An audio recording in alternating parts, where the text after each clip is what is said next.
Johns Hopkins finds the draconian lockdowns had little or no public health effect, zero, and only reduced the COVID mortality rate by 0.2%. That's it.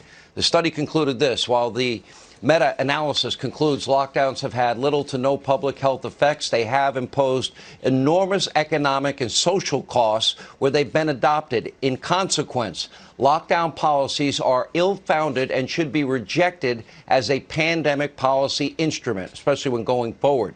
All right, a liberal's going to admit what they want. You don't think Fauci is a flip-flopper? Take a look at Ron DeSantis, his new ad. Take a look.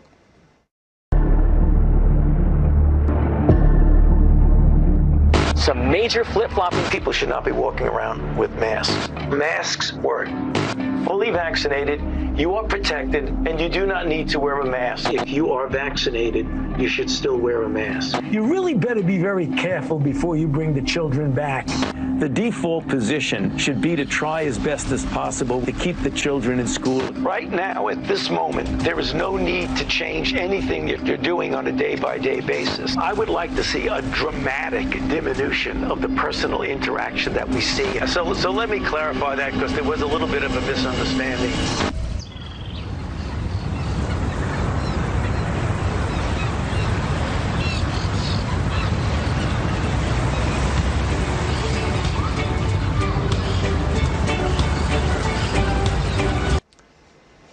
Here with reaction, he's running for the Republican nomination for the Senate in the great state of Pennsylvania. Dr. Oz is with us.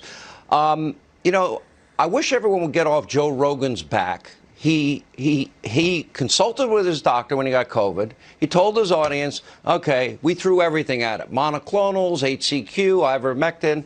I've never seen a study on ivermectin, but I have seen them on HCQ, and monoclonals are the gold standard. Okay, then he interviewed Robert Malone, who helped create the mRNA technology so we could build out a Pfizer Moderna virus, and somehow he's evil. The biggest misinformer is Fauci, Dr. Oz, and I gave him the benefit of the doubt for a long time. I was wrong to do that. Well, I got to say, I went to bat for Joe Rogan as soon as I saw the stories. But let's talk about the study and why it proves that Fauci and other cowardly leaders were just following each other. One-size-fits-all medicine, it doesn't work. You and I talked about this at the very beginning of the pandemic. We got viciously attacked from all quarters, especially about our discussions about school closures not working, based on what we were observing already in Europe. Well, guess what? This paper shows school closures don't work. Business closures don't help. Domestic travel bans don't work. Limiting gatherings don't work. Kids under 10 have no increased transmission risk compared to just being at home where they just play with their friends. Governments selfishly copied each other in order to avoid blame. That flip-flopping video is right on target. And here's the deal. People actually respond to a clear and present danger outside their door. They take precautions, regardless of what the government's telling you. The reason I'm running for Senate, Sean, is to fight for people's freedom, to claw back what was taken from us. We're barnstorming all across Pennsylvania. You can see the video on DrOz.com. People are passionate about being free again. Those truckers are just the tip of the iceberg. Everyone is up in arms. And by the way, I got slandered by the New York Times. I should have sued them, and I may still, actually. I'm going to watch the Palin case very closely and the Project Veritas case. But literally, I remember saying to you, maybe you don't want to come on my show anymore, because they were accusing me basically of, if my mom listens to Hannity, she'll be dead. I'm like, okay. We were on the phone in all hours of the night, and you said, no way. Because you wanted to work with what we had, and we had nothing at that time. And you were trying desperately to find something to help save lives. But you march in the battle with the weapons you have. We didn't have many in the very beginning, but we did develop them. And the biggest failure of all is that we just stopped with the vaccine. Thank goodness for President Trump's Operation Warp Speed. If it wasn't for that, we wouldn't be able to give the world a gift as China was giving the world COVID.